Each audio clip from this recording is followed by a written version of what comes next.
And item 3 is our session this afternoon. So I'd like to welcome the Minister and your officials to the meeting this afternoon. This is in regards to ministerial scrutiny in regards to business support, in regards to the situation that we're currently in with our with the COVID-19 pandemic. Minister, shall I ask your officials to introduce themselves, or would you like to introduce them? That'd be great. If they could introduce themselves, we'll check that the sound systems are working as well. Lovely. So if I come to you first, Emma. Yes, Prynhawn, good afternoon. I'm Emma Watkins. I'm Deputy Director for Economic Policy within the Welsh Government. Simon. Hi everyone, my name's Simon Jones. I'm the Director of Economic Infrastructure in Welsh Government. Okay, can I just check that my sound was a little quiet there when you spoke? Can you just repeat that again, Simon? Okay, good afternoon everyone. My name's Simon Jones. I'm the Director of Economic Infrastructure in Welsh Government. Okay, I can hear okay, but it's a little quieter than normal. So I'll just ask the IT just to see if they can do anything with that. Senedd? Prynhawn, good afternoon. Senedd Evans, Director of Business and Regions in Welsh Government. And Hugh. And good afternoon. I'm Hugh Morris. I'm the Director for Skills, Higher Education and Lifelong Learning in Welsh Government. Thank you all for being with us this afternoon. Minister, if I can ask, I don't expect a large, long answers to my initial questions because they're just very broad questions, but I wonder if you could perhaps give an overview of how you've managed to liaise with business and the unions, the wider workforce, in developing your response to the crisis that we're currently in. Sure, thanks, Chair. I think we're fortunate in Wales in that we work in social partnership with employer organisations and with trade unions. We're also fortunate that we've got a system in place now within Welsh Government that has regional teams across the length and breadth of the country. During the course of this crisis, we've had fortnightly calls with trade unions. We've also had fortnightly calls with rail unions, very regular calls as well with employer groups, including activities such as business webinars and so forth. We have a social partnership council taking place this coming Thursday. And in addition to this, our chief regional officers and their teams have been actively engaged with businesses across their respective regions. So the level of dialogue, the level of communication generally, and the level of collaboration has been pretty unprecedented as far as I'm concerned. And indeed, it has to be said with local government and with UK government. So you don't think that there's anything further you can do in terms of improving that liaison with the stakeholder groups? You're satisfied that the liaison has been the correct level? I think it's been proportionate. I think it's resulted in some very positive outcomes, particularly in regard to the development of the Economic Resilience Fund. And I think it's something that we've been able to demonstrate to other governments has worked incredibly well. So I think this is, in terms of our dialogue and engagement with the other DAs and UK government, we've been able to flag up our social partnership approach and how beneficial that's been.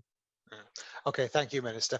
I wonder, you've announced a number of schemes and obviously there's finance attached to those schemes. I'm happy if your officials want to come in with some more detail on this, but I wonder if you could give an overview of where the funding has come from to fund the Welsh Government schemes that you have announced. Sure, so there's something in the order of £1.7 billion being provided to businesses in Wales by the Welsh Government. £1.2 billion of that has come as a result of consequentials, and then a further £500 million that we've been able to, if you like, rake from across government departments. This is money for a fund that is in addition to what exists across the border. Okay, and can I ask you as well how you're liaising with colleagues across the border in your Westminster government ministers? Is that a good relationship? Is there anything you can say in terms of your dialogue with them? Well, we've never had as much dialogue as we have had in the past 7 weeks, not just with UK government, but also with the other DAs. I speak every week with the Secretary of State for Wales, and I have to say that the relationship that I have with him and with the Welsh office has been incredibly helpful. I have weekly calls with Nadeem Zahawi in Bays again. He's been incredibly responsive to our calls for amendments to UK government employment schemes and to some of the business support schemes as well. We have regular calls with Department for Transport ministers. The last took place just on Friday, in fact.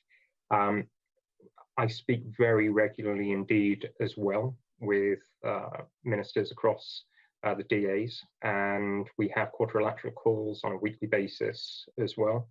I speak regularly with the local authority lead members for transport, for economic development, and indeed the leaders as well. So I think that the level of dialogue has been exceptional. It has resulted in some positive changes to certain schemes. For example, the lifting of the cap from £25 million in regard to CBILS came as a result of our call. We're now making a very strong pitch for additional support to be offered through the job retention scheme. I'm hopeful that the UK government will respond well to that. We've made various representations on behalf of sectors as well, which are being considered by UK government. And in terms of our engagement with local authorities at a regional level, it's worked brilliantly. We're seeing an unprecedented degree of regional collaboration right now, not just between local authorities, but also between Welsh Government and local authorities. I think the key thing, though, is that whilst our engagement has been pretty exceptional with local authorities, with DAs, with UK government, it's essential that we drive meaningful outcomes as a result of that. That sometimes hasn't happened, as you could probably predict, but by and large, I've been pretty satisfied with the way that I've been able to engage with my counterparts across the UK and with local authorities in Wales. Okay, thank you, Minister. I should have said at the beginning to the officials that if you feel that you want to add to anything the Minister said or come in at any point, if you just raise your hand, then I will indicate back to note that I've seen you and then bring you in. Is there anything any officials or Simon Jones wanted to add? No. Okay, if no other members had indicated to come in at this point, no, then I'll move to the next set of questions, which is from Mohammed Ashkar. On the panel there. My question is just regarding the changes needed to be addressed. Any gaps in this during COVID-19? Where the Minister, can you give any details of the specific type of support you intend to put into place in phase 2 of the COVID-19? I mean, economic resilience fund, for which you have set aside for £100 million.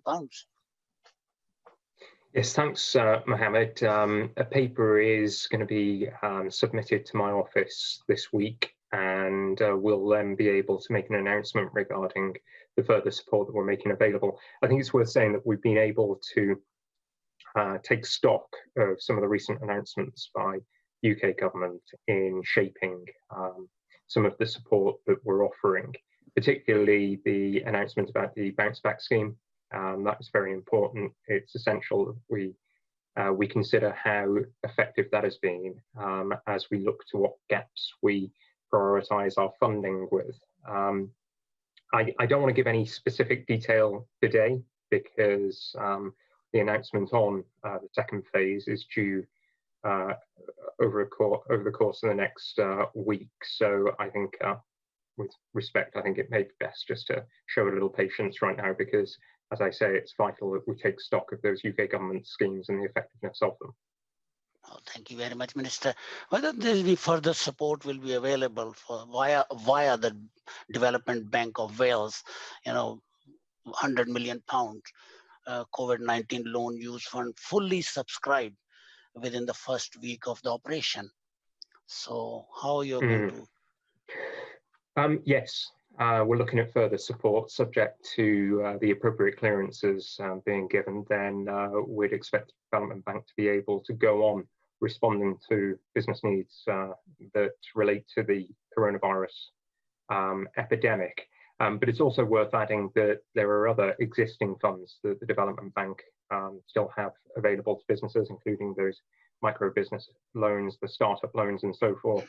And I should have said, actually, in terms of our engagement with colleagues across the UK, we've been able to point to Business Wales, to point to the Development Bank as bodies that are able to support businesses swiftly. So, for example, within the Development Bank, the pod model that's adopted for considering loan applications and then for administering them has been incredibly effective in making sure that we get the money out of the Development Bank as swiftly as possible. And as I said, I think it was just last week, pretty much all of that £100 million that was offered up has been allocated to the businesses that had applied for it, and virtually all of that money is now out of the door in the hands of businesses. That's supporting about 14,500 jobs that would possibly have otherwise been lost. Thank you very much, Minister. I'm very pleased with the job you're doing at the moment anyway, but the concern have been raised by tourism sector regarding the financial support for self-catering businesses and the different approaches being used by individual local authorities in locating the support. And also another area which I would like to add, Minister, is nobody mentioned yet, is the racing industry in Wales. It's nearly £4 billion worth, and I think we have to put something, because that's also attract a lot of Irish and English supporter and these horse race loving people to come and join our festivities in Wales. So how are you trying to help them out, please? Well, in terms of the tourism sector as a whole, we're giving local authorities discretionary powers to be able to support certain businesses. We're arguing for an extension to the job retention scheme for certain sectors, including tourism, recognising that most businesses within the tourism sector are really going to struggle to generate enough revenue in 2020 to be able to continue with the sort of employment levels that they've enjoyed in recent years. I'm acutely aware of the difficulty that the racing industry is facing right now, because, as you're aware, Bangor-on-Dee Races is based in my own constituency, so I'm aware of the pressure that that particular sector is under. But that's one of many sectors that I feel will be supported through an extension of the job retention scheme. Now, I think some evidence out there published recently suggests that in parts of the UK, including Scotland, for example, unemployment could hit 30% if there is a sudden removal of the job retention support scheme. So it's absolutely vital that we don't hit a cliff edge at the end of June, that scheme progresses into a second phase. I've written with my colleague Minister for Finance today to the Chancellor regarding the furlough scheme, and Chair, if I may, I'd happily share that letter with yourself and with members of the committee, because it highlights where we think that improvements could be made to the scheme and how it should be administered, how it should be supported moving beyond the end of June. We do recognise that this scheme has been a godsend for many businesses, and congratulate the Chancellor and his team in developing a scheme that has been so instrumental in keeping people with a degree of income that they would otherwise not have had. And so it's vitally important now that that scheme is not removed prematurely. Thank you very much, Minister. Thank you, Minister. Can I just press you? I understand on phase two. I understand entirely that the reasons why you don't want to make any announcements today. That's understood. You mentioned you're going to get a paper from officials. Could you just give us some indication of a timeline? Are you expecting the announcement later this week, or when may that be? It will. So the paper that goes through a number of processes. First of all, there's the options paper that's considered by a group of senior officials. That then results in what's called an MA, ministerial advice, formally being submitted to myself. That's going to be with me by the middle of this week, I believe, and then pending on my thoughts and considerations and the observations of some of my colleagues, we'll sign it off or ask for further tweaks to be made. I recognise that we need to get an announcement as soon as we possibly can, but we really do need to carefully consider this next phase, because having spent already around about £400 million of the Economic Resilience Fund, we're now reaching the point of the final 100 million. So we need to ensure that this final tranche of money that we know is available to us, we might be able to draw out more, than maybe more through consequentials, but this final sum of money that's available to us is put to very best use. So I'll carefully consider it, but I'll do so in the swiftest possible way. So if I can get an announcement out by the end of this week, if it's based on my immediate approval, then that may be possible. But I don't want to rush to this, because, as I say, this is vitally important money. It's a finite resource, and we have to make sure that we get this second phase absolutely right. Okay, well, thank you for explaining that timeline. That's helpful for us to know. I'll move on. Unless Helen really wanted to come in, I'll move to Vicky. No, that's fine, Vicky Howells. Thank you, Chair, and thank you, Minister, for sparing the time to be with us today.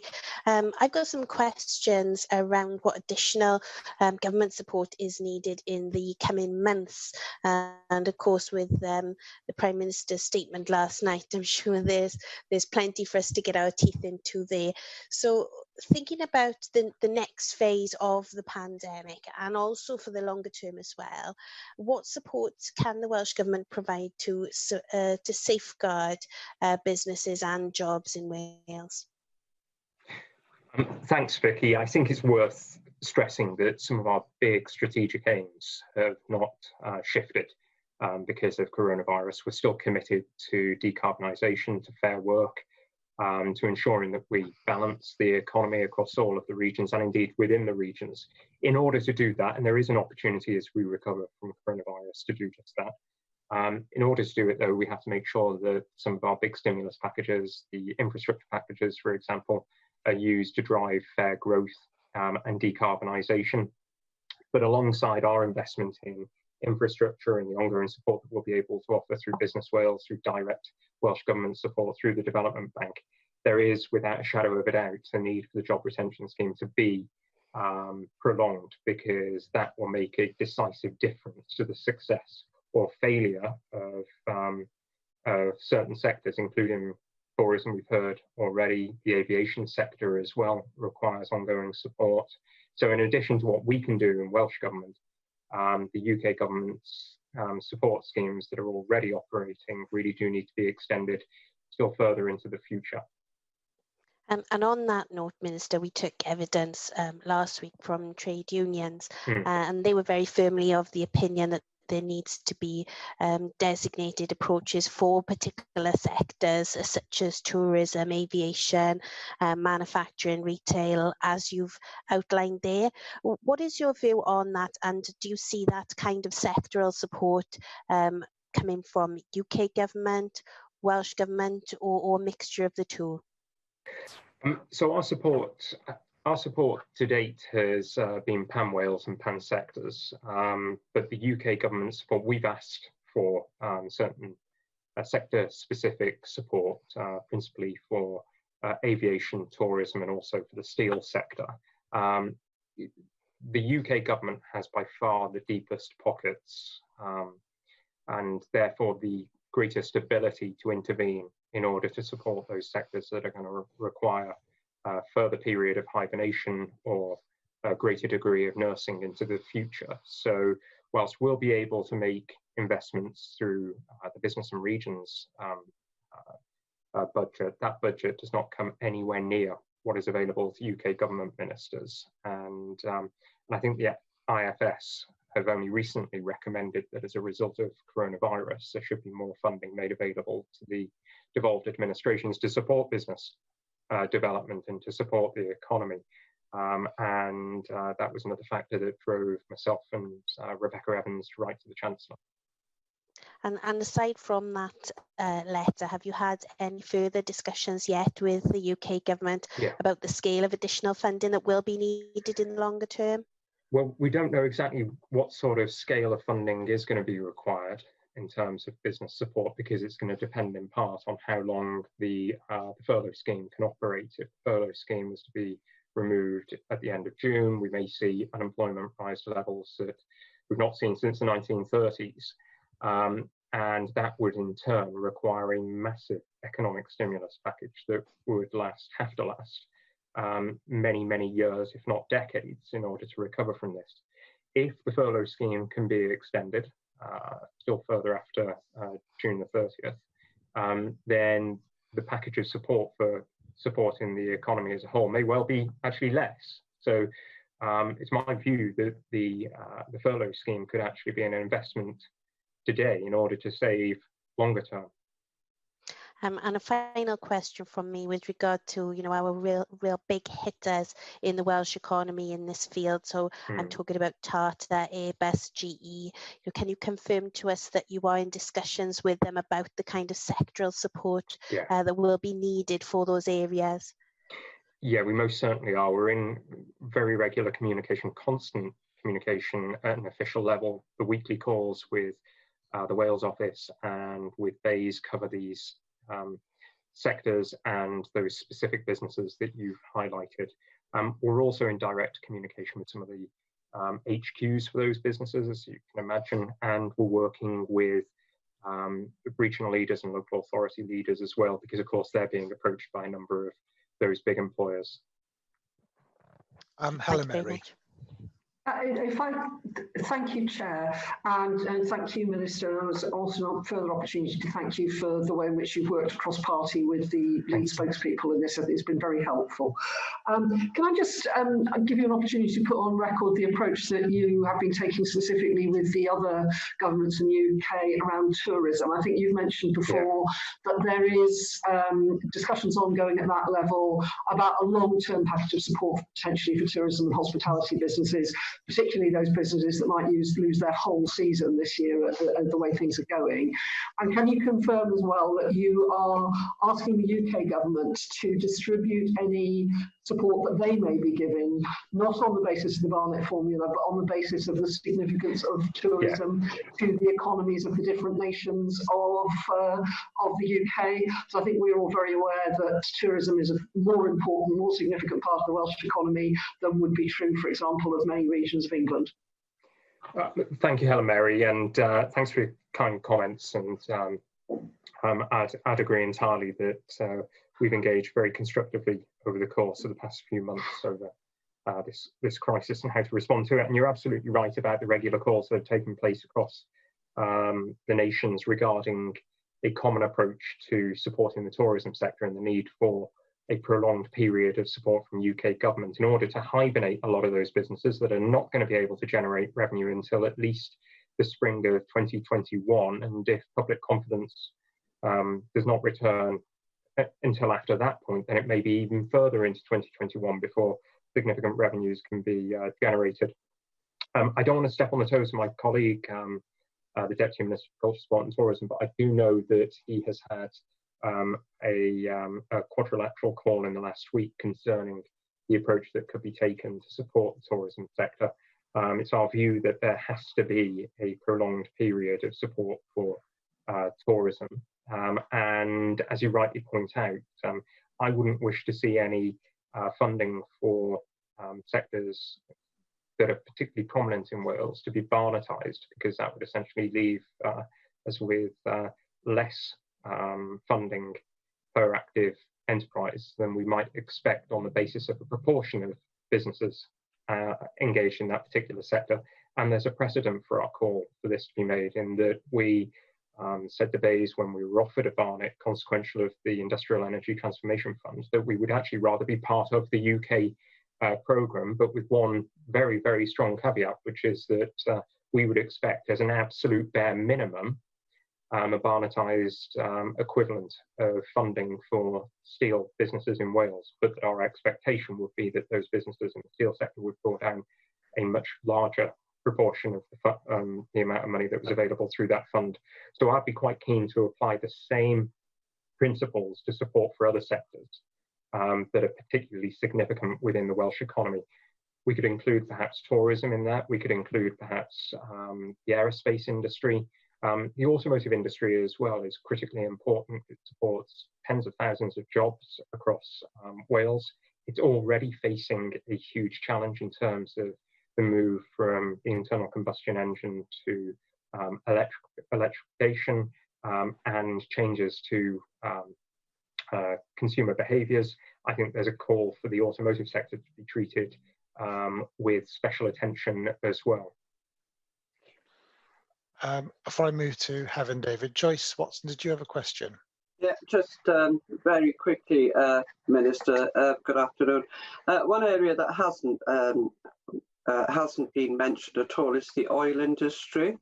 And of course in Milford Haven particularly, a negative impact on that for the jobs more locally will be felt harshly because there's an awful lot of supporting jobs around that. But the other side, of course, is the revenue that is paid to the Welsh Government at a time when we can ill afford to lose any revenue also. So what sort of discussions have you had with regard to the oil industry, particularly here in Milford Haven? Well, this has been raised on numerous occasions, the point that you make about Milford Haven being very well made with UK government ministers. But in addition to that, the oil industry, as you can imagine, given the Scottish government's interest in it, is raised on a weekly basis during quadrilateral calls as well. I think it may be worth saying, it's just made me think actually, Chair, that as we emerge from this particular crisis, the role of the city and the growth deals are going to become even more important in supporting not just the recovery, but long-term priorities in terms of decarbonisation and fair growth. And I think in particular in some of those parts of Wales that that are really feeling the consequences of coronavirus because they have certain sectors that are so badly affected, those growth and city deals are going to be critically important. You think there has to be a significant change in terms of the growth deals that are and city deals that are already in place and are coming on stream, such as the North and Mid Wales? Is there going to have to be a significant reshape of some of the deals? I'm not sure there'll need to be a significant reshaping of all or any of the deals, but I am aware that those regional leaders are paying very close attention to the projects, where they're project-based, and to what additional support could be given to certain projects that that have been left exposed by coronavirus. I know also that that on a cross-government basis, local government working with Welsh Government basis, recovery plans are beginning to be formed in some of the regions. I'd like this work to be consistent across all of the regions. I'm encouraging those growth and city deal arrangements to really focus on how they can make growth and city deals coronavirus recovery deals in the shorter term, but not losing track of the long-term objectives of each of the deals. Yeah, I suppose there is a difference between some of the deals have already got projects that are established, and some of the deals haven't yet been even formulated as projects. So there's, I suppose, there's an issue of some of the deals moving at different stages. Yeah. Heaven, David. The minister's asked for the UK government to publish a league table on high street bank lending.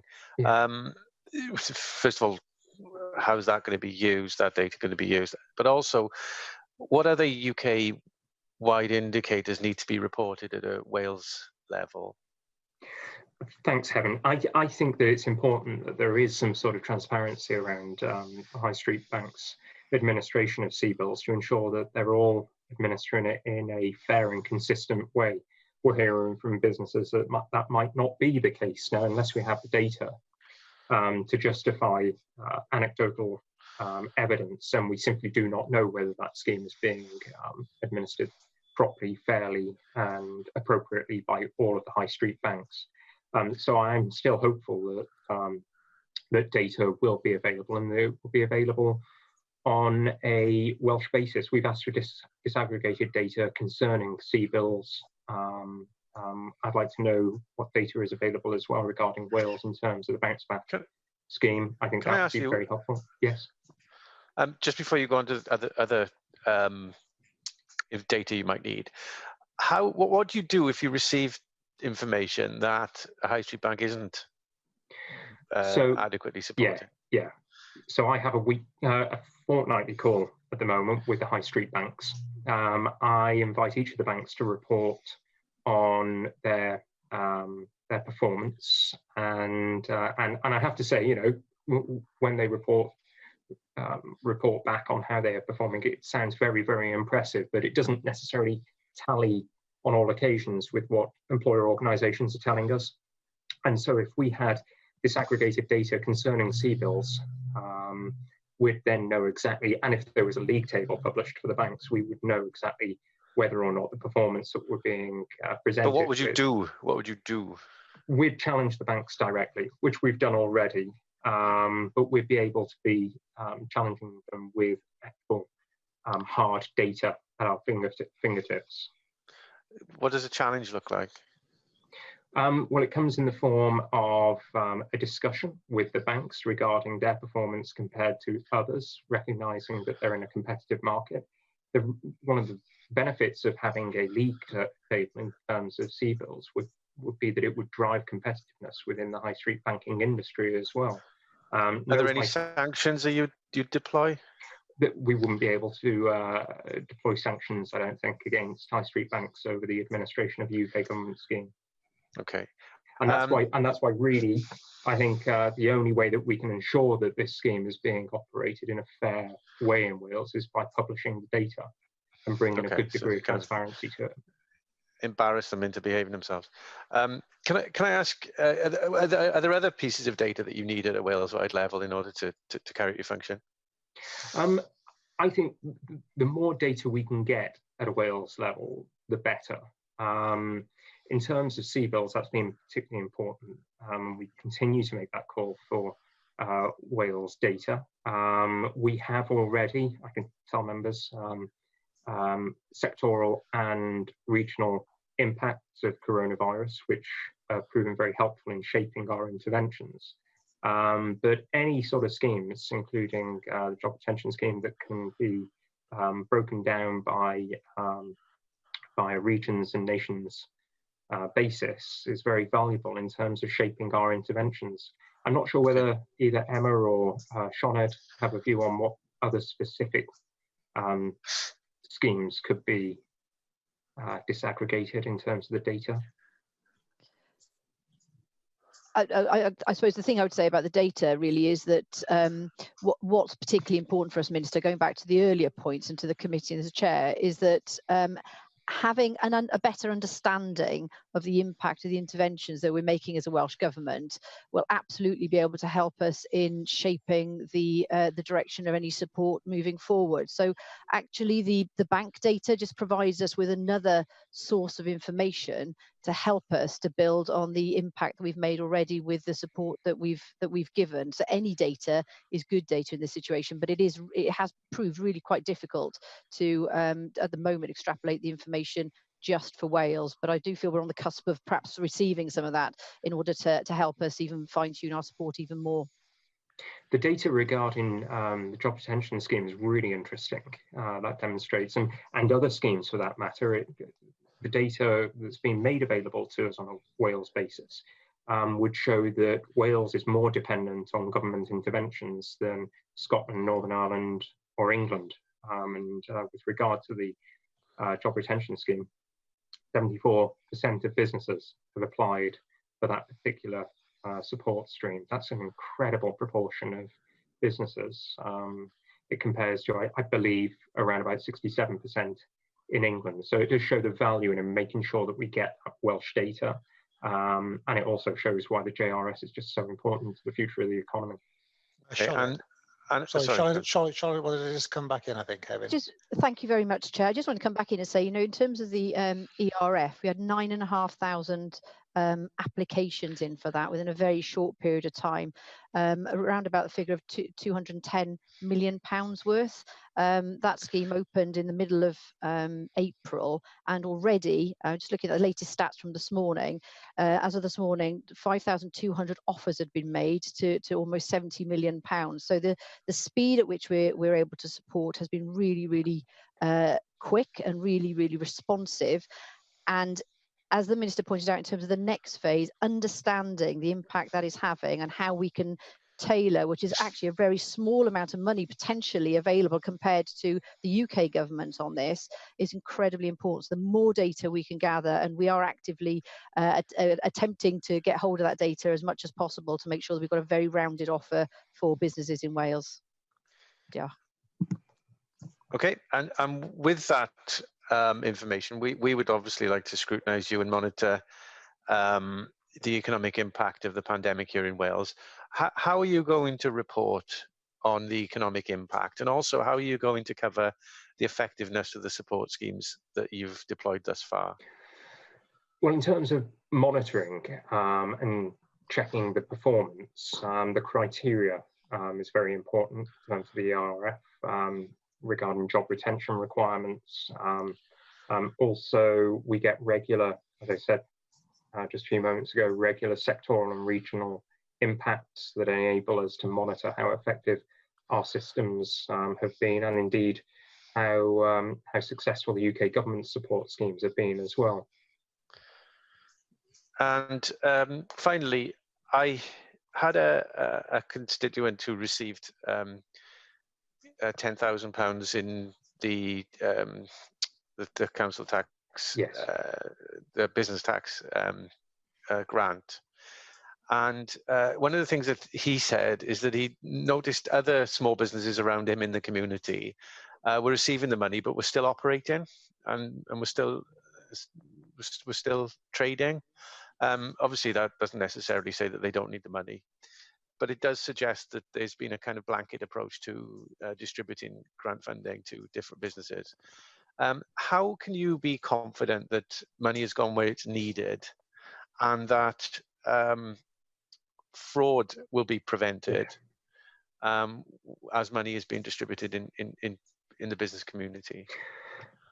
I don't think we should allow the perfect to be the enemy of the good in terms of the immediate interventions that we've made. It was absolutely vital that we got as much support to businesses as soon as we possibly could do. The risk when you enter into a crisis of this type isn't in taking a good amount of time and then making carefully considered decisions. The risk is that you don't do enough fast enough, that your response is too small or too slow. And as a result of the immediate response by us and with UK government's funding by the UK government directly with the JRS, we've been able to avoid huge losses of jobs. But in terms of being able to ensure that we do target our resources as carefully as we can, we're making sure that that next round of ERF is carefully considered, and that's why I didn't want to rush into it without taking stock of how effective CBILS, how effective the bounce back loan scheme are, how effective JRS is across all sectors, whether there are businesses that are operating as normal that are also getting grants, as you've highlighted. And so that's, as I say, that's why it's really important that we take time to consider the next round of ERF.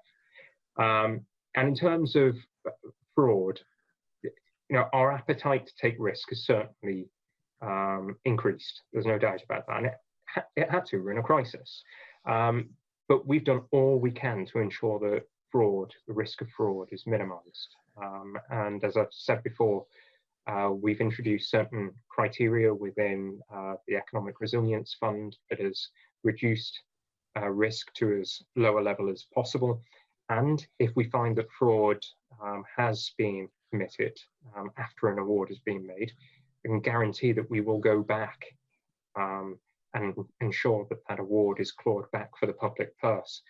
And then finally, Chair, many grants, tens of thousands of grants, including the £10,000 grant that Hevin referred to, are being administered by local authorities. And so some of the responsibility for avoiding fraud sits with local authorities. But as far as I can ascertain to date, local authorities have behaved incredibly well. Yes, they've got the money out to businesses very swiftly indeed, but they've also done it in a way that absolutely minimises the risk of fraud. Oscar Ashgar, you wanted to come in, I think. Very much, Chair. Minister, you just mentioned earlier that you get reports from the banks quarterly, and that's very impressive. You're absolutely right, because banks are getting this 10,000 grant straight to the business's bank account, and they know who is getting the money, and the businesses should be supported in these COVID-19 time. My question, very short one, is the people who started business within last 1 year, they are on the back burner. That is the problem. So some businesses and the companies who started businesses very late last year, after 5th April 2019, they are the one having a bit of a problem with the banks and the grants availability to those. So what you're going to do about that and discussing with the banks? Forgive me, I'm not entirely sure what the question was fully alluding to. Sorry. I think the question is about the grant funding made available to those businesses who can't produce a set of accounts. Yes. Existing businesses, but the new one. Sorry. Okay, and the risk of fraud. Well, yeah. With the ERF, the Economic Resilience Fund, any business that applies for support has to sign up to their details being published. If they get a grant, their details will be published. They'll be available to the public, and therefore they risk exposing themselves as frauds if they are indeed fraudulent. So as we work through the list of applications and awards, we're obviously making checks of our own, but once awards are made, the public will be able to scrutinise that list of businesses that have received. I think the second part of Mohammed Ashar's question was about businesses that are recently established businesses not having access under the current Economic Resilience Fund, and whether phase 2 would address that or not. Well, we're looking at whether the UK government schemes and any further schemes may be able to support this. We recognise that it is a problem, I can assure you, Oscar, and we may be in a position that we'll be able to pick up those. And it is a small number of businesses, there's not many, but we may well be able to be in a position where we can assist them through phase 2 of the ERF. Thank you. Okay, I certainly hope that is the case. I've got a number of constituents raising that very issue with me. Helen Mary Jones. We need to think, obviously. Sorry, am I off mute? No, yes. We can hear you. I'm sorry. I'm getting odd messages up on my screen, the joys of remote meetings. Obviously, we need to proceed with great caution when it comes to people returning to work, but we also do want that to be possible. And obviously, in the context of last night's announcement by the Prime Minister that this work becomes perhaps more urgent. Can you tell us what, in your view, needs to be done in order to prepare businesses and workers for potential new working practices that will need to be adopted as lockdown eases? Thank you. I think what's vitally important is crystal clear guidance is made available in a timely fashion to businesses. And we've been in discussion with BEIS regarding working safer practices and the guidance for certain workplaces. There are obviously differences between England and Wales insofar as the regulations are concerned. I think it put us in an advanced position compared to England in terms of the 2-metre rule. And it has consequently prepared many businesses for the recovery period. But for those businesses that have not been operating during the course of the crisis, the working places guidance is going to be vitally important, and that's something that I'll be considering with social partners at the Social Partnership Council this week. I want to make sure that unions and employer groups are all bought into the guidance that we publish for all workplaces. Thank you, that's very helpful. My next question really builds out of that. I'm sure you'll hear from unions in that Partnership Council what we heard as a committee last week from Wales TUC and the other unions. And it was their view that in any workforce moving to exit lockdown, every employer should be required to undertake a COVID-19 risk assessment, and that should be developed in consultation with unions and workers. I wonder if you've got a view on that. So we'll be discussing this on Thursday. There is through the regulations that have already been published, there is a three-phased approach to dealing with any lack of adherence to the regulations. First and foremost, employees should engage with management, or if they're unionised, should engage through their union. And then secondly, it can be escalated to local authorities and to the HSE. And then thirdly, if it requires further action, then it can be elevated even further to the police. And I think in terms of how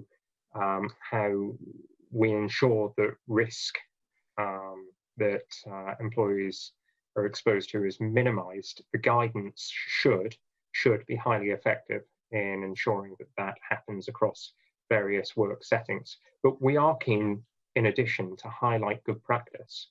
Very recently, working practices at CAF in Newport were highlighted as exemplary. But equally, we will call out bad practice as well, and we're working with the Wales TUC and individual unions in addressing reports. And I have to say, Chair, the reports are relatively small compared to how many businesses we have of bad practice. Thank you, Minister, and that's heartening to hear. And I think, you know, we probably all understand that most businesses are really trying to get this right, and they do need that clarity of guidance. But as you mentioned, there will be sometimes a need for implementation. And you've spoken a bit about how effectively the existing 2-metre rule has been implemented and how that's been monitored. But I'm sure you'd agree with me that as we have more workplaces going back, there's going to be a greater need for monitoring, and sadly that will mean that there's on some occasions greater degree need to enforce those rules.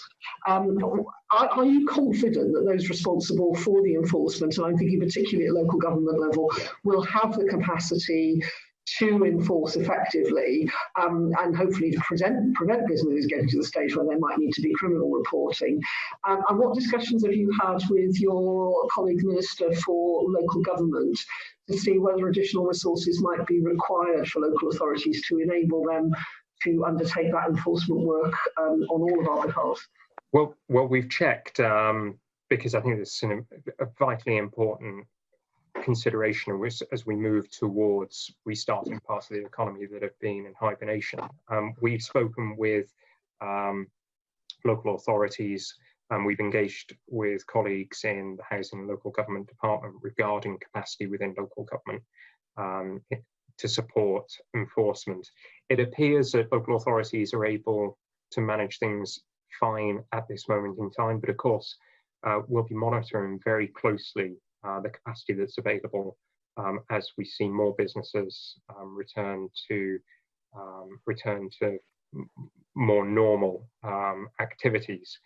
I'll be raising this again at the Social Partnership Council, recognising that if we're going to have confidence in the guidance being adhered to and being incorporated into working practices across the country, then we need to have confidence that the enforcement systems are going to be adequate as well, should there be a significant number of businesses that do not comply with that guidance. That'll be discussed on Thursday, but I can tell committee that to date it appears that local authority enforcement capacity has been adequate. That's helpful, thank you. Joyce Watts, did you want to come in at this point? Thank you, Minister.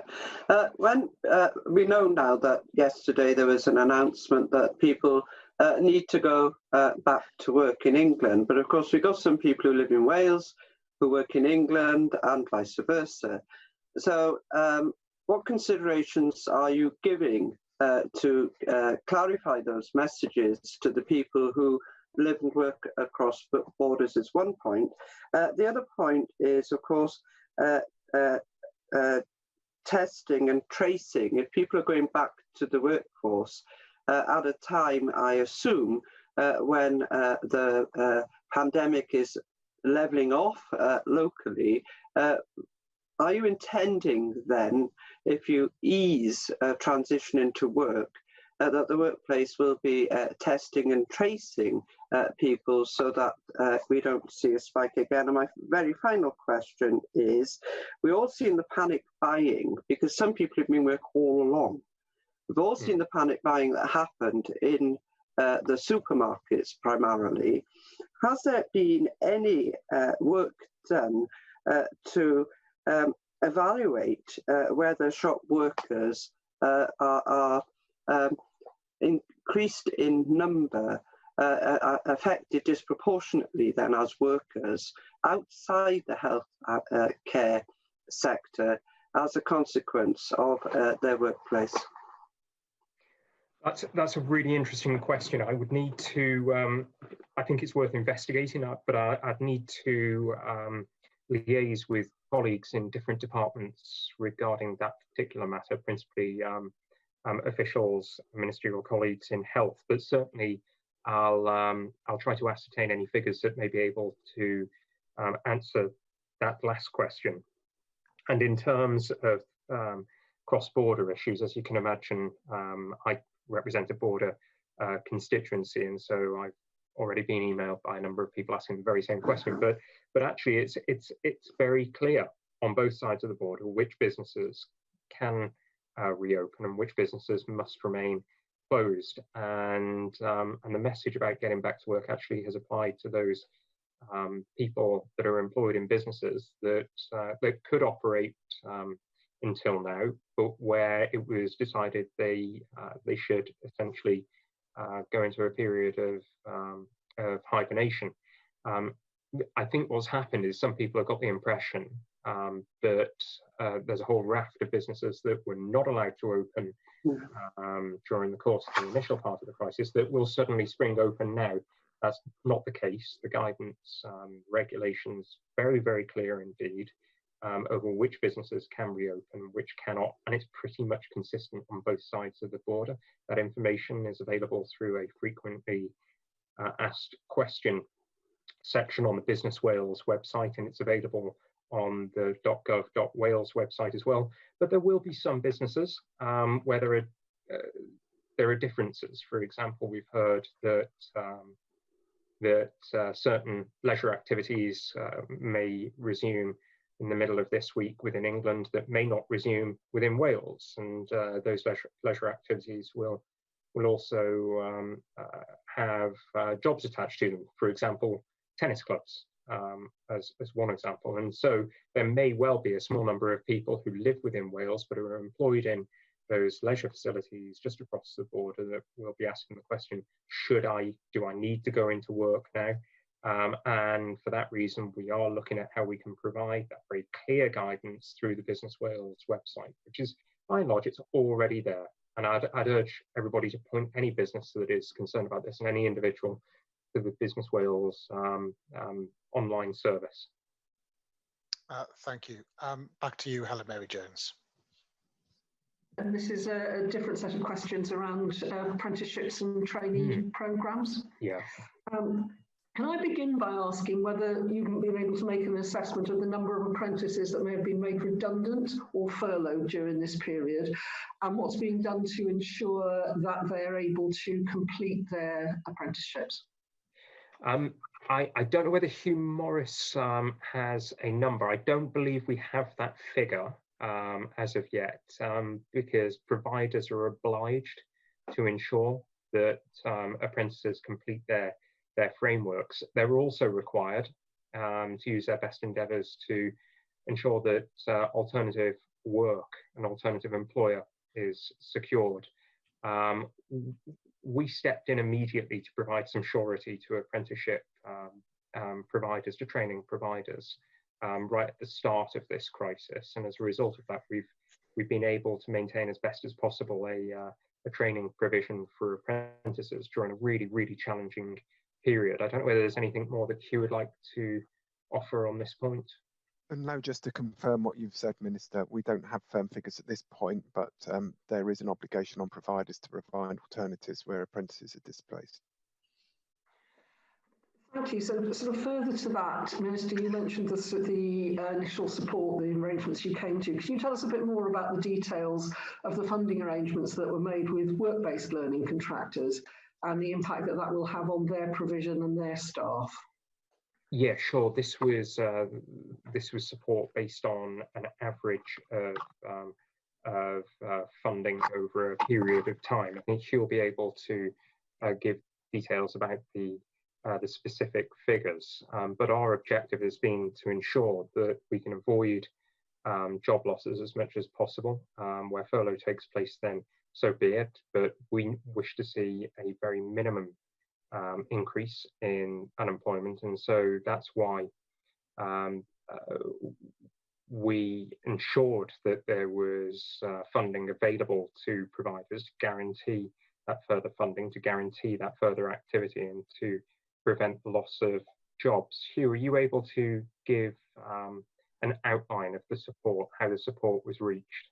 Well, just to confirm again some of the things you've said, Minister, the payment was based on the average of payments between August of 2019 and March of 2020. The funding is there to maintain the provision. We fully anticipate there'll be a greater demand for work-based learning support going into the autumn because of the need for people to either retrain for slightly different roles in their current employers or to retrain for other roles with other employers. Thank you. And you'll be aware, Minister, and obviously Hugh Morris will be, that there's been some concern about the impact on these funding arrangements on the 100 or so really small the subcontractors. That's a concern that some of that, I'm not clear in my own mind what the expectation is with regard to funding being passed on from the main contractors and subcontractors. So I wonder if you've made any assessment about that, or whether there were expectations with regard to that pass on from yourselves. Yeah, I can confirm that we require providers to pay their subcontractors in the very same way that that they've received payment from the Welsh Government. Good, and if that wasn't happening, you would wish to be made aware of that, I imagine. Yeah, absolutely. Yeah. I thought that would be the case.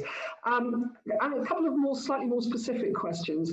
Almost a quarter of apprenticeship programmes are in health and social care, and some of these are very young people aged 17 to 19. What steps have you made to ensure that these apprenticeships are kept safe? And I'm thinking particularly about the provision of protective equipment, and particularly for those perhaps doing placements in care homes. Well, apprentices are classed as employees, and therefore they're protected by law. Going back to the mid-1970s, and that includes protection for their health as well and their well-being. So that would cover the provision of PPE, but I do recognise, the PPE demand is pretty intense, but that's not to say that any different approach should be taken to supporting apprentices with protective equipment than would be taken with ordinary employees. Those apprentices must be treated in exactly the same way. Thank you, Minister. And to look at traineeships now for young people aged 16 to 18, and of course some of those, well, many of those will be young people who we might otherwise risk losing from employment, education and training. This is obviously a difficult time in terms of staying in contact with those young people. What specific support is being offered to this group, and what steps are being made to ensure that we don't lose them at this very difficult time?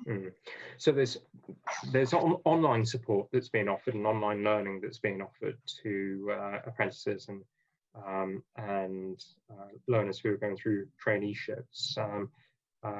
They've also people who have taken up traineeship opportunities are also still getting their training allowance. I don't know whether the committee has been offered yet the COVID continuity plan that's been developed by work-based learning providers and FEIs. What I'll do then, if I may, is perhaps arrange for that continuity plan to be shared with you. I think it'd be worth you scrutinising it. That'd be really useful. And just finally on this area for me, obviously I think we can expect there to be considerably increased demand for employability support programmes, both during this emergency and as we come out of it.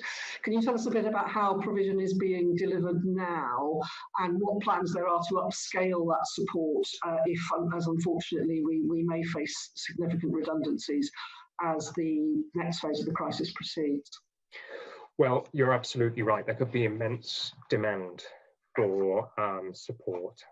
We've got very well established interventions, including Jobs Growth Wales, shared apprenticeships. We've got the Wales Union Learning Fund as well, which is being shaped to provide online learning and skills training for workers. We've got the Working Wales service as well, which is acting as a single point of contact for individuals. And we've also got Communities for Work, which is ready to be ramped up, and we've got React, of course. So all of these interventions that are tried and tested are ready to go. Any additional funding that would be required to increase provision would have to be secured from central finance, and we'd clearly be making an approach to colleagues for that funding at the earliest possible stage. But in order to reach the point where we would have overwhelming demand, we need to have surety about the job retention scheme. I keep going back to the scheme, but it is just so important to the economy. It is so important to Welsh workers that if it was to be withdrawn at the end of June, if we were to be thrown over that cliff edge, then we would be facing the prospect of up to 1 in 3 people in Wales being unemployed. And that is something that none of us have ever witnessed. Even in the worst of times, in the most challenged communities, we have not witnessed that sort of rate of unemployment. And so it's vitally important the job retention scheme is continued. I'm hopeful, I'm very hopeful that it will be.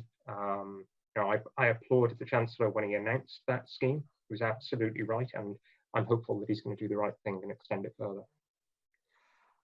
That's really positive to hear, Minister. And just sort of finally, is there likely, do you think, as he makes a fresh announcement about this, to be anything that we can be hopeful about for some of those people who were lost in the first tranche, some of the people who were changing jobs, starting new jobs at the time, particularly important for our tourism industry, seasonal workers? I mean, obviously it's not in your gift, but I'm just interested to hear, I know you've been having those conversations and what the sort of tone of those conversations are being, and whether you are optimistic for that group of people as well as for a potential extension beyond the end of June. We've done everything we can to convey the concerns that have been expressed to us by yourself, by other members of the committee, by individuals who have been affected by this, by economic analysts as well.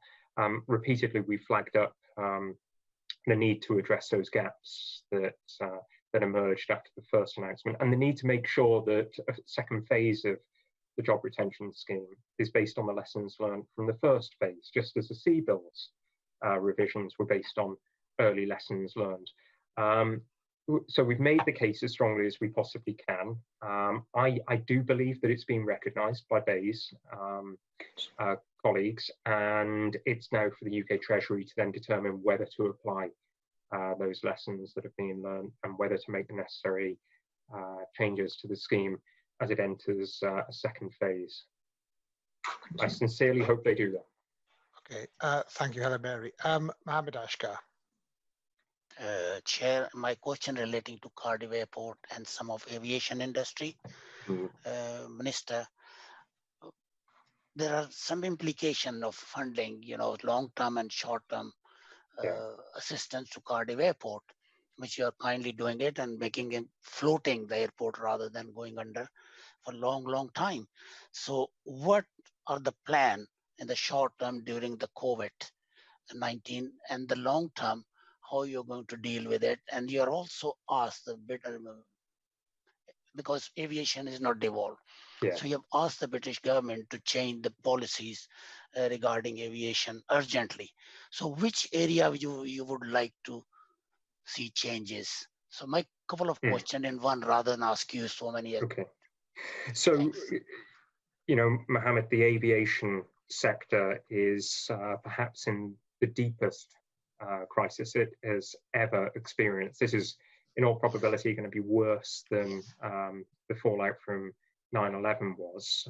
We've already seen BA announce 12,000 redundancies. We've heard how difficult other carriers such as Virgin and Ryanair are finding this period.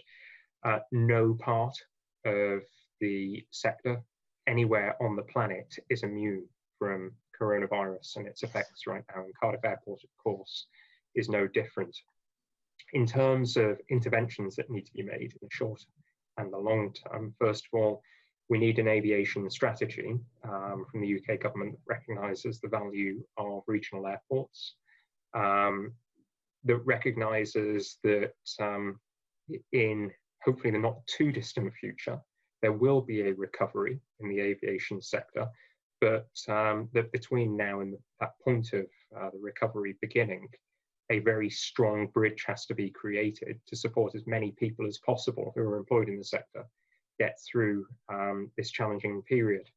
In terms of some of the specific policy areas that we would wish to be considered urgently, which would help in the long term, I've highlighted previously the need to support our call for more public service obligation routes. We've been asking for 2 years for that to happen. In that time, the answer has been no, but we've seen certainly at least one, I think it was Newquay to London PSO route be created. So it's clear that the UK government is not refusing to create any PSO routes. So we would wish to see PSO routes to and from Cardiff Airport be created. The second concerns, and again, this is something that, my goodness, we've spoken about on numerous occasions, it's air passenger duty. And then the third concerns the competitiveness of smaller airports, and in particular, the disproportionate cost of security at smaller airports. It can account for as much as possibly sometimes even more than 30% of operating costs. That's a huge fixed overhead that many small regional airports in the UK are going to struggle to meet as we emerge from coronavirus. And whereas Cardiff Airport went into the crisis in a strong position compared to many other small regional airports, it has nonetheless faced an incredibly difficult task in ensuring that it can emerge in a strong position. And quite frankly, it will require support from UK government, not just direct support in terms of the costs, those overhead costs that I've referred to, and a potential package of support for the aviation sector as a whole to ensure that we get carriers based out of Cardiff, that we get carriers flying in and out of Cardiff, but also that those regulatory changes are made to guarantee the long-term viability of the airport. So there are huge, huge challenges for the UK. I'm completely aware of the challenges that UK government face in regard to aviation, but the success of the UK government, for our part, will be judged by how beneficial the impact of any interventions are for Cardiff Airport. In the meantime, in the short term, we've reprofiled the loan that was offered to Cardiff Airport to help in the short term. I don't know whether Simon Jones would like to talk a little more about that particular assistance that we've been able to offer the airport, but I have to stress again that the long-term viability of the airport now is dependent on the interventions by UK government, and it's absolutely vital that those policy changes that I've highlighted are considered with speed, because they will determine the long-term success of the airport. Thank you very much, Minister. But the fact, my question regarding this COVID-19 period and my concern, and I'm very glad you have given me brief in your statement, but the problem is the aviation industry is threatened by 1,400 jobs in Nantigro, my region. Yes. You know, there's a good quality, high skilled jobs are involved. What Welsh Government is doing to expand program to support such businesses? How can we boost the training to make sure that we have the key skilled workers in the high-tech sectors in economy we will need in future we should not lose them, Minister. You're absolutely right. I couldn't agree more. You know, whether it's GE or Airbus, Yes. These businesses within the aero sector are incredibly important, not just in terms of employing large numbers of people, but also in supporting the GBA of the economy. If you tore out the aviation sector, the aero sector from the Welsh economy, you would leave the GBA of our nation really much diminished. So it's vitally important that support is continued and maintained. If you look at the history of support from Welsh Government, the likes of GE and Airbus, I think you'll find that there's a very proud story that can be told in terms of support for facilities directly, but also for the people that are employed there, particularly in regard to skills development. A huge amount of money has been invested in the people that are employed at these sites. And I want to make sure that we continue doing that. We're only going to be able to continue doing that if they still exist in Wales. And they're only going to continue to exist in Wales if we get a really serious, prolonged period of support from UK government in the form of the job retention scheme and in the form of sector-specific support packages. Thank you very much, Minister. Shall I just bring Simon Jones in? I think there was a point on the Cardiff Airport on the reorganisation of a loan, I think, that the Minister referred to. Yeah, so the Minister described the reprofiling of the loan that was made public before, and I think the committee has taken evidence on that loan previously. That loan was due to be drawn down over a period of 18 months, with a kind of a chunk of it later in this financial year. What we've allowed the airport to do is draw down that allowance for this year earlier than originally intended, which gives the airport the breathing space to get over the summer months. But we shouldn't underestimate the challenge that the airport have. The press have reported a lot on this in other sectors. You know, the airport, in common with many regional airports, makes its money over the summer months in order to be able to get funding for the winter months. You know, it's effectively will effectively have lost a year's worth of revenue. So it's really, really challenging. Cardiff Airport is not alone in this. All other airports are going to be feeling the same pinch, particularly regional airports. The Minister identified three interventions that he's been pushing the UK government on. In addition to that, of course, there's a fourth which we're looking at as well and asking them to help with, and that's a kind of general state aid clearance. Provide additional support to the kind of a generic state aid clearance to provide support on top of the PSO and safety and security burden and the APD. What's PSO again? Sorry, public service obligation. So this is where an authority would contract with a supplier to provide services. So, essentially, that's what we have in the railways. That's what the franchises are, and increasingly we see that in the bus sector as well. And with the loss of Flybe, actually, it's going to be quite difficult for all regional airports in the UK to attract air carriers, because there isn't an existing air carrier that fills the market that Flybe. So it's really important for us to be able to contract with somebody, even if it's only in the short term, to be able to provide those vital links from Cardiff to places like Glasgow, Edinburgh, Belfast, and some of the other destinations that were served by Flybe, rather than waiting for the markets to be able to provide that, because we could be waiting 3 or 4 years. And it's a really important lifeline for businesses in the region. And without that, it makes it, it's not just about the airport. This is about the recovery of the region and the economy of the region. Thank you, Simon. Okay, in that case, new set of questions from Heaven, David. No, I'd like Joyce. I thought. Oh, sorry. I think Joyce may have. Sorry, Heaven. I think Joyce may have addressed the question earlier on, but Joyce, have you or not? On ports, no, I asked about oil, but I didn't ask about ports. And there's, there are 2 types of ports. One is air, one is sea. Yeah. I want to talk about seaports and any discussions that you've had with the UK government on support for the Holyhead to Dublin route, but also all the other ports that occupy the space that I cover. Yeah, thank you, Joyce. I've not just held discussions with UK government regarding support for ferry routes and ports. I've also discussed this matter with counterparts in the other devolved administrations, and indeed with the minister responsible for this area of government activity in the Republic of Ireland.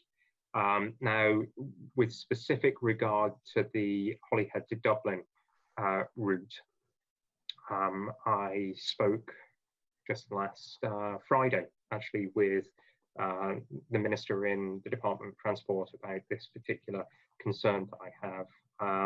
DFT are reluctant to intervene before the point of failure. Now, I accept that intervention has to come at the right time, but equally, I've made the point on numerous occasions now that we can't wait for an operator to fall over before interventions are made to support a particular route, and therefore constant monitoring and really careful attention will have to be paid to this particular route. It's a really fragile position that the operators are in, and they're losing money on a weekly basis. The point of failure could come at any given point, and it's vitally important that the UK government is ready before they fall over to invest in supporting that particular route. Simon Jones. Thank you, Chair. Just to add to that, and I'm sure the committee will be well aware of this, but ferry operators rely on passenger traffic for a significant chunk of their revenue, and obviously that has disappeared. So that's what's causing the problem for the ferry operators. Is not the lack of freight movements, it's the lack of passenger traffic. Yeah. That's likely to be that way for some time. So they do find themselves in difficult circumstances. One of the challenges that we've raised with the UK government is that particularly Holyhead, there are multiple operators who are providing services. The competition regulations at the moment prohibit those two operators from working together to perhaps produce a more streamlined timetable, which would allow them both to reduce their cost base whilst potentially providing an adequate level of service. So one of the things that ministers have asked UK government to consider is, not necessarily pouring money in, but is there a relaxation of some of the competition regulations on a very temporary basis to allow the operators to sort some of this out between themselves? Okay. I think it's probably what. Sorry, I was just going to say it's probably what. I know we don't want to discuss Brexit today. We've got enough on our hands with coronavirus, but the future of our seaports and airports are incredibly important in terms of delivering against the UK government's desire to see the UK become a country that exports more post Brexit. And if we start losing regional airports, if we lose seaports, then that task of increasing exports is only going to become more difficult. Thank you. Thank you, Oscar, for the prompt, and sorry to interrupt you, Evan David. Okay, no problem. I'd like to ask the Minister about the short and long-term implications for bus, rail and community transport. Oh, yeah. Okay. Yeah, sorry, Kevin. Yeah, just go ahead and if you can just tell us what you think the implications are to start with. Potentially enormous. We're really worried about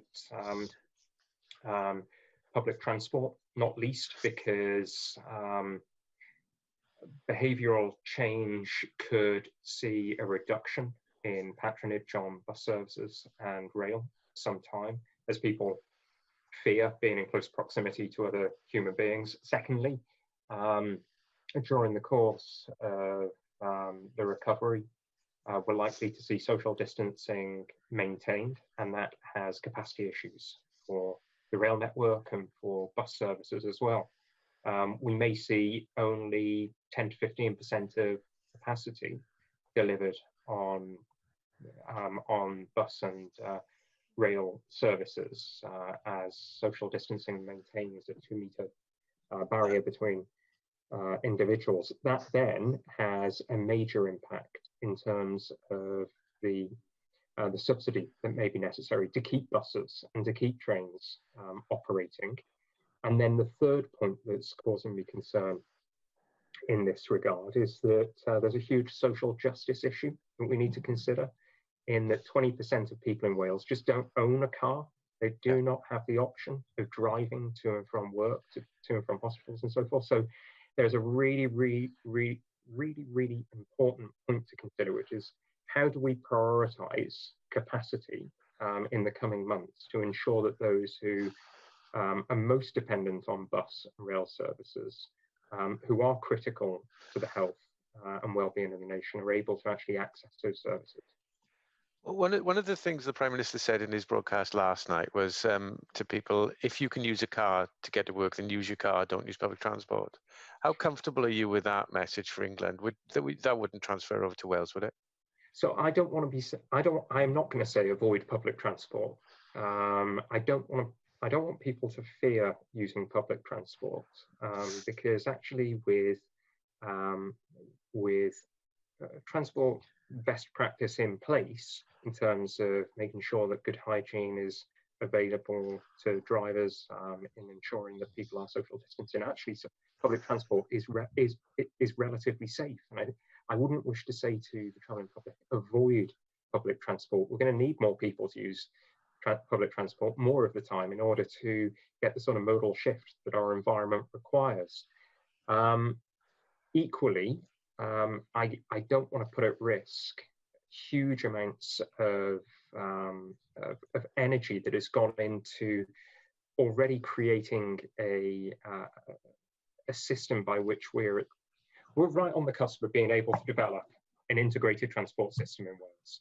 And I don't want to see that destroyed because people are discouraged from using public transport.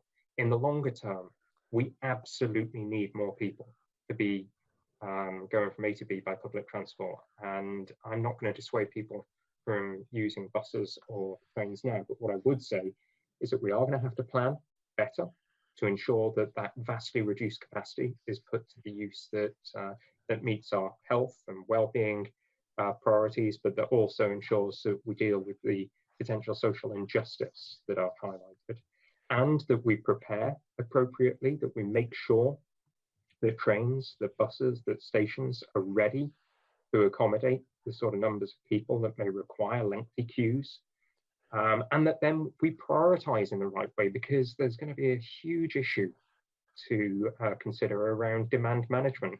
Who do we allow onto trains and onto buses if we have to choose between types of passengers? And how do we go about making sure that that prioritisation is delivered in a very transparent way? And this is something that I've spoken with my colleagues across the UK about.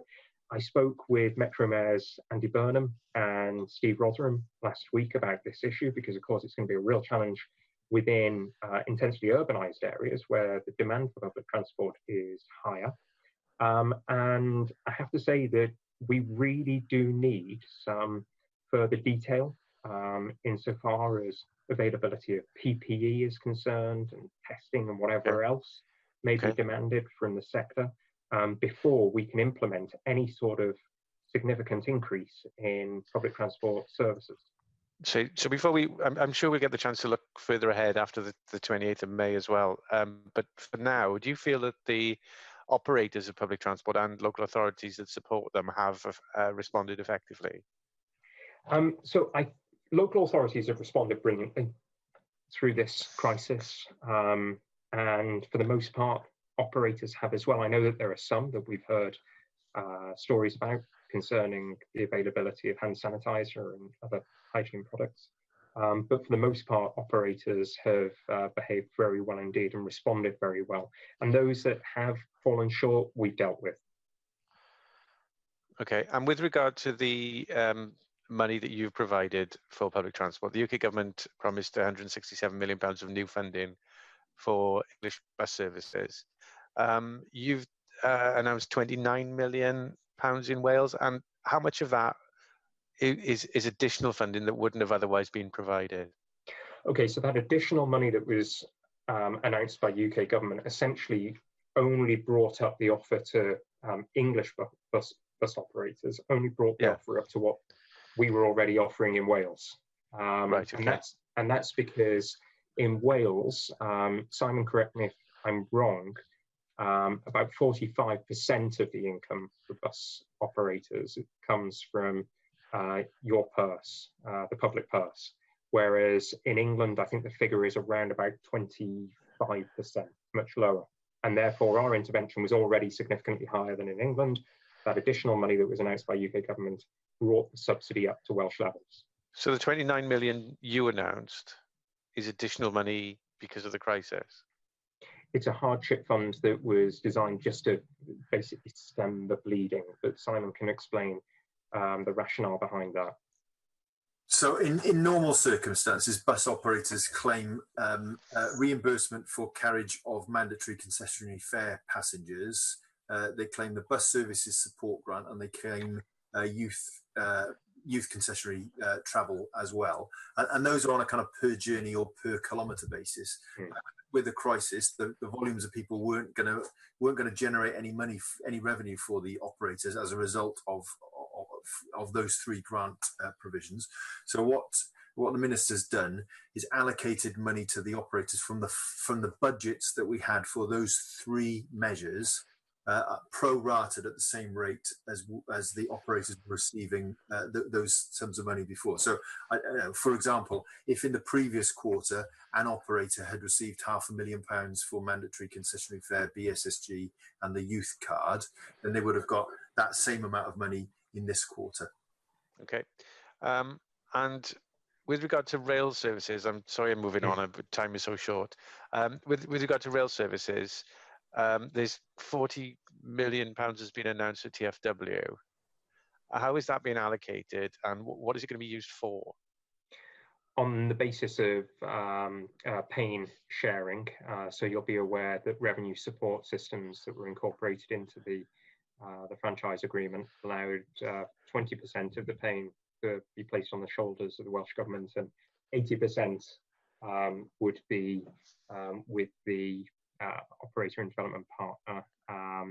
We're looking at bringing the arrangements in line with DFT arrangements after June. Simon? I just it's the other way round. Yes, it was the other way round. I said 20% on our shoulders, did I? Yeah. So I wish. Yes. So we would take a share of the gain in the good times, but in the bad times we also take a share of the pain. So we take 80% of the revenue shortfall, and the operator takes 20%. And clearly that's from a public funding perspective, that's useful in the short term, but it's not sustainable for very long, because that the operator can't sustain that level of losses. So we are looking to quite quickly move from the current arrangement to replicate in large part the same mechanism that's in place in England and Scotland, the so-called emergency management agreement, where the state is taking all of the revenue risk for operation of the of rail franchises. Okay. Chair, would you mind if I just go on to PPE for taxi? So go, that's fine. Yep. No, absolutely, Evan, yeah. I did want to ask one question, which I've had from a number of different people. They use taxis to get to their only means of transport is taxis. Vulnerable people. How are those being supported, and what kind of advice are they being given with regard to the likes of PPE? And then how are private hire and taxi supported financially as well? Okay, so those businesses, if they are eligible, are able to draw down support through the ERF, through the various UK government schemes. There may be some that are falling through the gaps.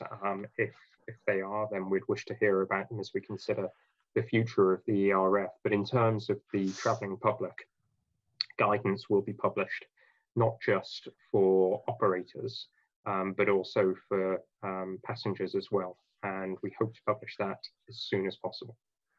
So they had guidance with regard to safety and how to operate at this time? So in terms of the guidance that they've had to date, they've had the regulations which concern the 2-metre rule. They've also had indications from UK government regarding how they should go about being carried in a taxi. The difficulty, of course, is that if you require a carer, you can't actually comply with those sets of guidance that are in place, which suggest that you should sit in the back left seat and you should only be in that vehicle by yourself. So there is an exception there in terms of people who require carers, and we acknowledge that that puts them in a very, very difficult position. Okay, I think that's sufficient for now. Joyce Watson, do you want to pick up any other further points? No. Perhaps I could ask just a little bit more on in terms of the transport network and in terms of being safe for commuters and for staff as well. Do you think there are sufficient resources available? You talked a bit earlier in an earlier response to ensure that you're ready for to be best place for people to use public transport. What level of resources are needed to get to that point? In terms of protective equipment, or in terms of financial resource? I was thinking of financial resource, but financial resource. Cover okay. Both. Yeah. Well, in terms of financial resource, we don't know exactly what will be required yet, but you can base an anticipated requirement on what we're currently spending. So that anticipated spend is £250 million for a short period indeed of 6 months. That's a pretty sizable sum of money, but we need that certainty from UK government that further funding will be available so that operators have the confidence to continue in operation. In terms, PPE and testing capacity as well. Yes. So in terms of, we don't know yet the full detail of what is proposed in terms of specific face masks.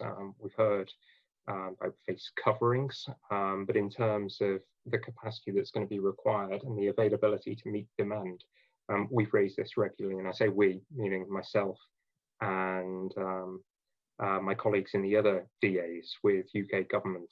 We're very, very concerned that if there's an increase, a significant increase in the number of passengers on public transport requiring face masks and gloves, that could put the provision of such items for the NHS and care home settings at risk. And we're yet to get confirmation that there will be sufficient availability, that the capacity will be there.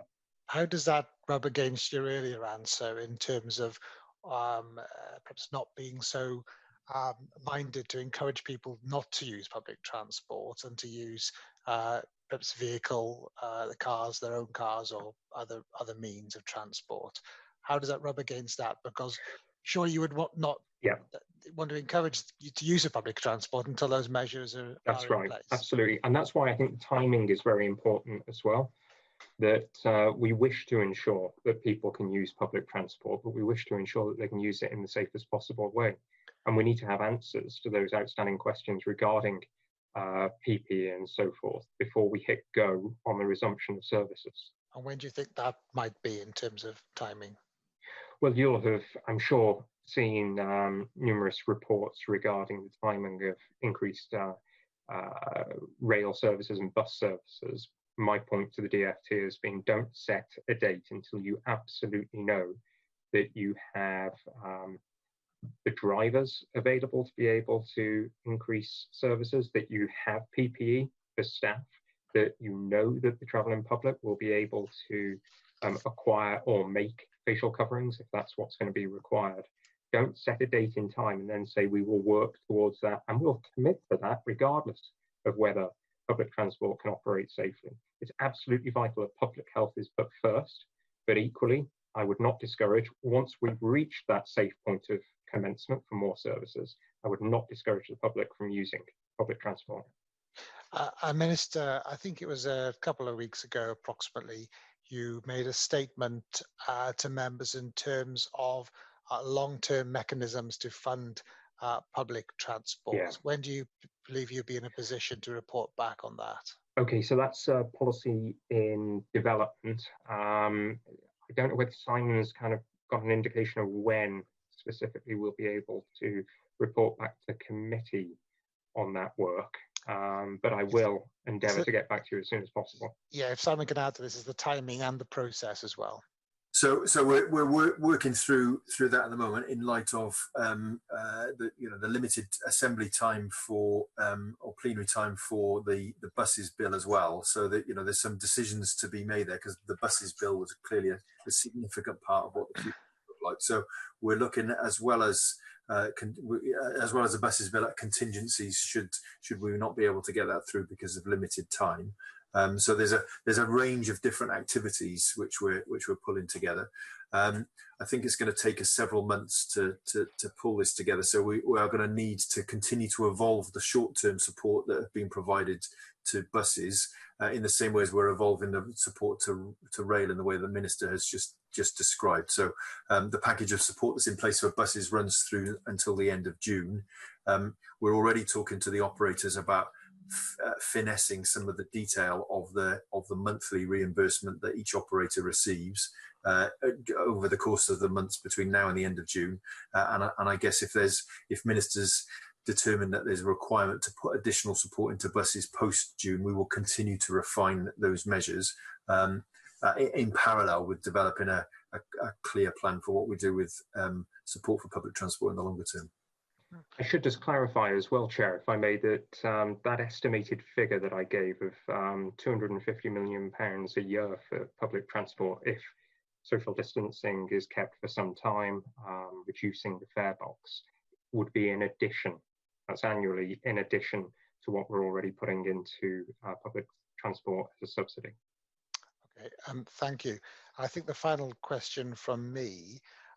Your colleague, the Deputy Minister, made a statement the back end of last week in regards to sustainable transport measures in regards to COVID-19. There wasn't any financial assessment attached to that statement. Can you talk us through any, in terms of any financial element that's needed to resource what was announced at the back end of last week? Sure. So the first thing we want to do is just get an impression from colleagues in local authorities what the appetite is for carrying out some of the work that Lee Waters gave detail to in that written statement. Once we know exactly the level of activity that could be delivered by local authorities, what that level is, we'll then be able to go to finance colleagues to be able to indeed look within our own budgets, if we can accommodate it from within our own budgets, the actual sum total of what that work requires. But at this stage, I think the best thing to do, as Lee Waters has done, is to actually go out to local government and ask what is it in this period you could do, you would be willing to do, and you would want to do, and you'd have the support of communities to do, in terms of being able to reallocate road space, in terms of being able to improve and increase the provision of active travel infrastructure. Yeah, and I understand that the UK government responsible for England, the Scottish government have already allocated funding resources. So given your response that you're going to go out to local authorities first, when do you expect to be in a position to make a decision on the funding that needs to be attached to that? I'd need to check with the Deputy Minister as to when he's expecting responses back from all local authorities. But once we've had those responses back, we'll be able to run through them and estimate how much it cost. Simon? Responses from local authorities by the 21st of May. And the aim would be to turn that around really quickly, because there's a very limited window of opportunity for authorities to be able to do things. So in terms of the process will be quite quick once we receive the bids in from the local authorities. Yeah, no, that was the basis of my question. So no, thank you, Simon. I appreciate there's a time scale here. Are there any other members that have got any other questions that need to be asked? We are over time. We're over time, so no quick fire questions. Oscar, then Joyce. Thank you very much. As a Minister, I think you have a huge responsibility to get recovery on its way after COVID-19. Have you dealt, because we are agriculture country, so my point is, have you any negotiation with our farming and community, that how quickly you can put them on the track to make sure that's an £8 billion industry, that is, to recover our economy in that sector. Hold fire a minute, Minister. Joyce, do you want to come in with your question as well? Yes, one final question. Small bus operators that rely very heavily on school transport and the implications for them, and what conversations and actions you've had. Minister. Thank you. In terms of agriculture, this is a responsibility, of course, of Leslie Griffiths, but we're working very closely because there are interdependencies between agriculture and other sectors of the economy. I've spoken with the president of one of the major farming unions regarding opportunities for the recovery period. And in terms of small bus operators working with local authorities on school transport provision, Joyce, officials have, I believe it's currently twice weekly, calls with the Confederation of Passenger Transport and with bus operators. They discuss these issues on a very, very regular basis indeed. So they are alive to all of the concerns regarding the provision for learners and what might be required in order to support SMEs as we resume school attendance in the months to come. Simon. Just to add to what the Minister was saying, Minister and the Chair of the Welsh Local Government Association wrote to local authorities weeks or so ago now. The local authorities are guaranteeing 75% of the revenues to those exact same kind of operators that Joyce Watson was referring to, who do school transport and Section 63 services for local authorities.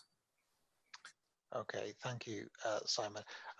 That's all the questions from us, Minister. If there's anything you want to say, please add it. But from my perspective, can I thank you and all your officials? I appreciate your officials are working extremely hard under difficult circumstances at the moment. So I think we, as a committee, all very much appreciate your work as well. Thank you, Minister, for your time this afternoon. Thank you, Chair. Thanks, everyone. Thank you very much. Thank you to you. Thank you to you, Minister. Thank you. So we move to item 4 and under Standing Order 17.